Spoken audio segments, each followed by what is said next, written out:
Hello welcome to the channel. My name is Sam Adam. आज के question देखें, 3 questions हैं, बहुत इंटरेस्टिंग क्वेश्चंस हैं, बहुत लोगों ने पूछा है, तो मैं आपको इनके आंसर्स देता हूँ डिटेल में ताकि आपको अंडरस्टैंड हो सकें कि क्या करना है। इससे पहले हम क्या करेंगे, आप सब्सक्राइब करें मेरे चैनल को, और बहुत सारी इंटरेस्टिंग वीडियोस आती रहती हैं, तो आइस भी करने को मिलता है, तो सब्सक्राइब करें। ओके, शुरू करते हैं हम। आप टाइम वेस्ट करने के बगैर let's start the session। अच्छा, ये पहला क्वेश्चन जो है ये कि क्या एग्ज़ाम रिव्यू हो जाता है। उन्होंने सुना है कि एग्ज़ाम जो है ना, इसको कहते हैं रीचेकिंग, या इसको कहते हैं इंक्वायरी ऑन रिजल्ट्स। इसका ये मीनिंग है ये कि आपके अगर स्कोर आते हैं एक मॉड्यूल में 3.5 आ जाते हैं या 4 आ जाते हैं, लेकिन आप तो एक्सपेक्ट कर रहे थे 5 या 6 कर रहे थे, तो 5 आ गया, 6.5 कर रहे थे, 7 कर रहे थे, तो उसमें थोड़े से कम आ गए हैं, तो आपको थोड़ा डाउट है कि यार मेरे ज़्यादा आने चाहिए। आई एम श्योर 100% मैंने सही किया है, मेरे स्कोर इन्होंने गड़बड़ की है, मेरे स्कोर कम आए हैं, तो मैं रीचेकिंग कैसे करा सकता हूँ। यही क्वेश्चन है कि मैं इसको उनको कैसे बोल सकता हूँ कि दोबारा मेरा टेस्ट जो है ना रीचेक करो। मैं एग्ज़ाम दोबारा नहीं दूंगा, लेकिन मेरा जो टेस्ट मैंने एग्ज़ाम दिया इसको रीचेक करो, इसको दोबारा चेक करो, रिव्यू करो कि आया कि जो मेरे स्कोर आपने दिए वही हैं। तो इसका क्या प्रोसीजर है। इसके सबसे पहले आपको ये बता दूंगा, इसका मीनिंग ये कहते हैं, इसको इंक्वायरी ऑन रिजल्ट्स, EOR।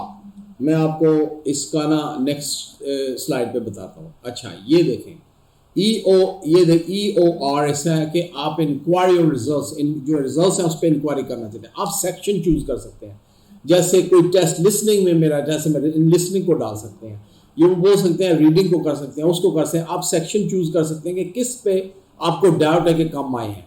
तो जिन लोगों ने दोबारा आपका रिव्यू करना है, आपका एग्जाम या सारा एग्जाम रिव्यू करना है, तो जाहिर है कोई प्रोसीजर होगा, फीस होगी, फ्री में तो नहीं करेंगे वो। तो फी क्या है, जो आपने फी पे की होगी ना, उसकी हाफ है।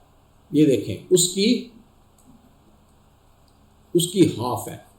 नॉर्मली लास्ट टाइम मैंने चेक किया था, मैं एक स्टूडेंट था, उन्होंने कहा था, तो हमने चेक किया था, तो क्या हुआ था कि 21,000 मांग रहे थे कि 21,000। अगर आपने 47 से किया है तो उसका हाफ कर लें, अगर UK VI कराया तो उसका हाफ कर लें, समथिंग लाइक दैट। 100% मैं नहीं कह रहा कि आप 100% उसका हाफ होगा। अगर 2,000-3,000 ऊपर नीचे हो जाए तो ये ना कहना कि ओ जी आपने बोला था हाफ है, तो ये तो 1,000 रुपया कम है इससे, या 1,000 ज़्यादा है। ऐसी नहीं है, जस्ट जनरली सोचें कि फुल फीस नहीं होती, हाफ होती है। ठीक है, ये हो गया, आपने ये पे करनी है। मैं आपको सारा तरीका बताता हूँ। और उसके बाद क्या होगा कि अगर आपने रिजल्ट दिया है, तो रिजल्ट लेने आने के बाद आप सेटिस्फाई नहीं है उस रिजल्ट पे, तो आपके 6 वीक के अंदर अंदर आपको इंक्वायरी ऑन रिजल्ट्स डालना पड़ेगा। रीचेकिंग के लिए,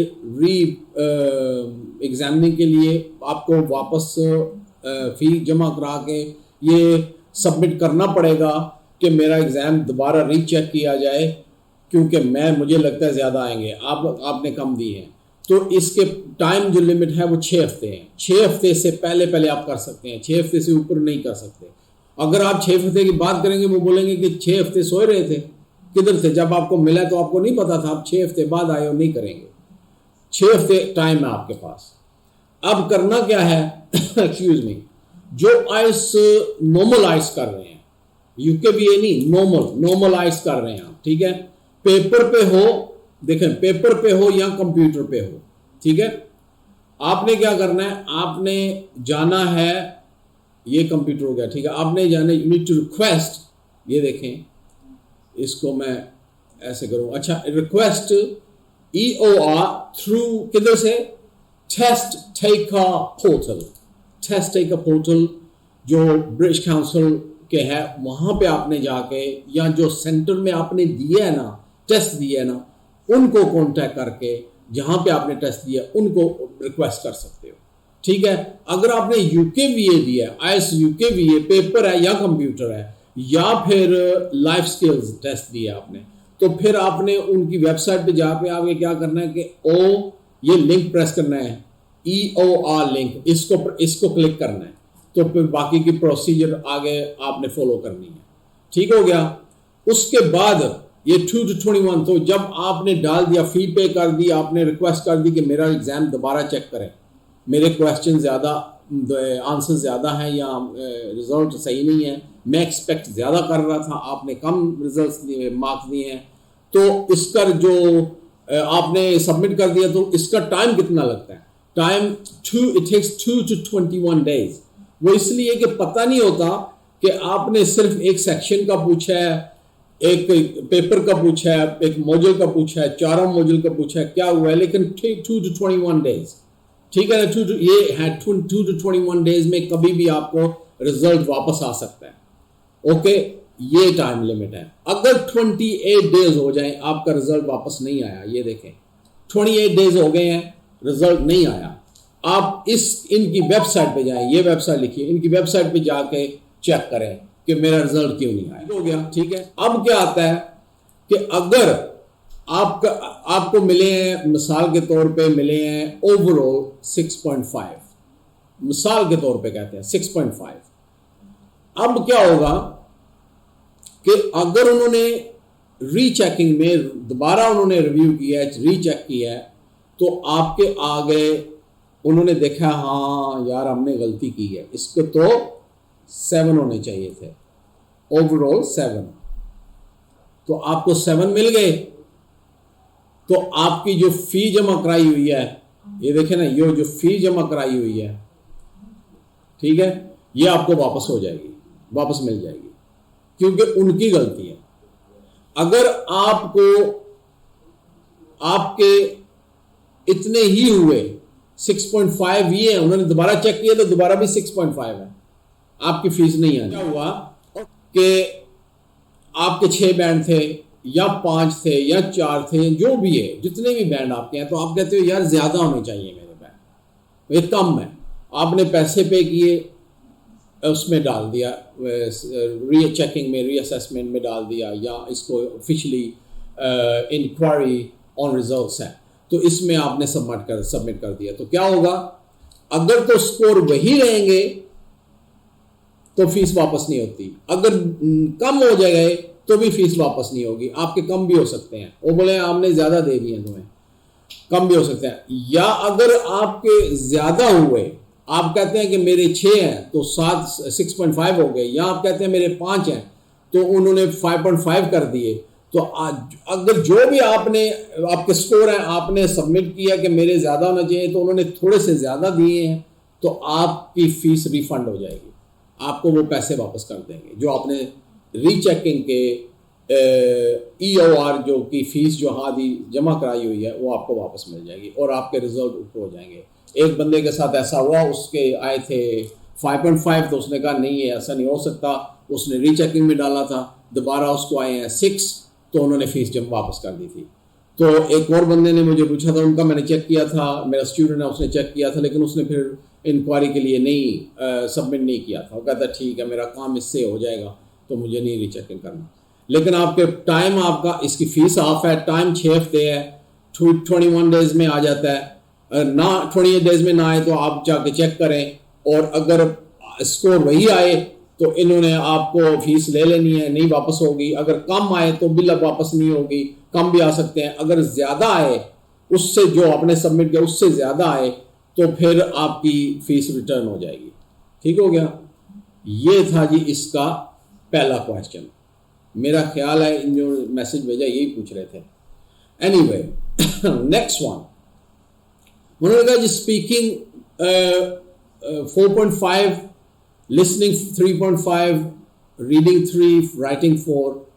अच्छा, इन्होंने मुझे पहले मैसेज किया था कि मेरे 4.5 आए हैं ओवरऑल, 4.5। तो मैंने इनको कहा था कि अगर 4.5 आए हैं, अगर आपके लिसनिंग में 4 हैं, रीडिंग में 4 हैं, राइटिंग में 4 हैं, स्पीकिंग में 4 हैं, तो ओवरऑल 4 हैं, या इनमें से एक में 4.4 हैं तो एक में 5 आ गए हैं, या ऐसे मिक्स है, तो एवरेज ओवरऑल 4.5 है, तो आपका काम हो जाएगा। लेकिन इनका मैसेज आया ये कि इनका मैसेज आया कि मेरे ये स्कोर्स हैं, ठीक है, मैं आपको ये लगाता हूँ, ये देखें, ये स्कोर्स हैं उनके।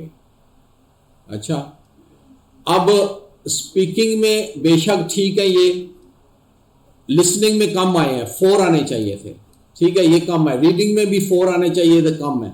राइटिंग में 4 ठीक है। इन 2 में कम आए हैं ना, तो आपको टेस्ट दोबारा करना पड़ेगा। आपका काम यूके वीजे के लिए कराना है, अपना वर्क परमिट के लिए आपने कहा जाना है बाहर, तो आपका काम नहीं होगा। आपको मिनिमम, मैंने पहले वीडियोस में भी बोला कि मिनिमम 4 होने चाहिए हर मॉड्यूल में। देखें ना, नीचे लिखा हुआ मैंने, लिसनिंग में, रीडिंग में, राइटिंग में, स्पीकिंग में 4 से नीचे होंगे नहीं होगा, नहीं चलेगा। 4 से ऊपर होने चाहिए, 4 नहीं चलेगा, ठीक है। अच्छा, अब ये कह रहे हैं इधर नीचे जो लास्ट क्वेश्चन है हमारा 3 में कह रहे हैं कि आईएल्स जो यूके वीआई है या आईएल्स एकेडमिक है, इनमें क्या डिफरेंस है। अब दोनों में क्या डिफरेंस है, चलो आगे देखते हैं कि दोनों में क्या डिफरेंस है। अरे भाई, मैंने पहले भी आपको बताया है कि दोनों सेम है। आईएल्स, ये देखें, IELTS and IELTS for UK VI. अगर आप आईएल्स कर रहे हैं या आईएल्स यूके वीआई कर रहे हैं, दोनों की स्टडी सेम है, प्रेपरेशन सेम है। ये देखें नीचे, फॉर्मेट सेम है, कंटेंट सेम है, जो सारा कुछ है, स्कोरिंग सेम है, लेवल ऑफ डिफिकल्टी इजी आसान है, ये है वो है, सारा सेम है, बिल्कुल सेम है, इसमें कोई फर्क नहीं है। तो फिर आप बोलते हो कि नाम क्यों फर्क, नाम का क्यों है फर्क है। अब नाम का इसलिए फर्क है कि ये देखें इधर आके कि द टेस्ट, इसे द टेस्ट रिपोर्ट फॉर्म, बस ये फॉर्म डिफरेंट है। वो जो रिजल्ट के बाद आपको फॉर्म देते हैं ना, ये देखें, ये जो फॉर्म देते हैं रिजल्ट के बाद जो फॉर्म आता है, वो डिफरेंट है। बस उस पे क्या लिखा होता है वो शो करता है कि आपने एक official IELTS for UK VI location से, ये देखें, लोकेशन से टेस्ट किया है, जो कि यूके होम ऑफिस, देखो यूके होम ऑफिस, इसको मैं होम ऑफिस को मैं इधर बड़ा इसके करता हूं, ये देखें, home office, UK home office से अप्रूव्ड है। बस यही फर्क है। वो जो टेस्ट रिपोर्ट फॉर्म है वो डिफरेंट है, जो एंड पे आपको मिलता है। मैं गया हूं, मैंने यूके मैंने आईएल्स किया है, आप भी मेरे साथ गए हैं, आपने सेपरेट जगह पे दिया टेस्ट, तो आपने क्या किया है, आपने यूके वीआई टेस्ट दिया है। हमने स्टडी एक ही अकेडमी में की है, एक ही प्रेपरेशन की है, एक ही बुक्स पढ़ी हैं, सारा कुछ तैयारी सेम किया, हम दोनों साथ पढ़ते रहे हैं, साथ प्रैक्टिस करते रहे हैं, लेकिन सेंटर डिफरेंट थे। वो यूके वीआई था, ये दूसरा आईएल्स था। अब फर्क क्या होगा, जो मुझे पेपर मिलेगा, रिजल्ट पेपर मिलेगा, उस पे वो और आपका जो रिजल्ट पेपर है थोड़ा सा डिफरेंट होगा। उस पे लिखा होगा कि होम ऑफिस से अप्रूव्ड लोकेशन से इन्होंने आईएल्स किया है, तो वो बन गया आईएल्स फॉर यूके वीआई। बस बाकी सब सेम है। और कोई सोचे कि उसमें कोई क्वेश्चन डिफरेंट होंगे या इसके आंसर्स ऐसे हैं, नहीं, सब सेम है। आपने तैयारी की है, आईएल्स की तैयारी करें। जब बुक कराने पे आते हैं, आप कहते हैं कि जब मैं बुक कराना है, उस वक्त आपने अगर यूके वीआई करना है तो फिर आप उनको बोलो जिनसे बुक कराना है या खुद करना है, तो चेक करो कि मैं UK VI, UK IELTS UK VI जो है ना, ये मैं बुक कर रहा हूँ, उसकी फीस जो है थोड़ी सी अलग होती है। बस ये है, और कोई डिफरेंस नहीं है। ठीक हो गया। तो ये 2-3 क्वेश्चन थे आपके। प्लीज़ सब्सक्राइब करें चैनल को, ये देखो ना, सब्सक्राइब करें और support the channel, share the video, like the videos, and I will see you in the next video. ठीक है, take care, look after yourself.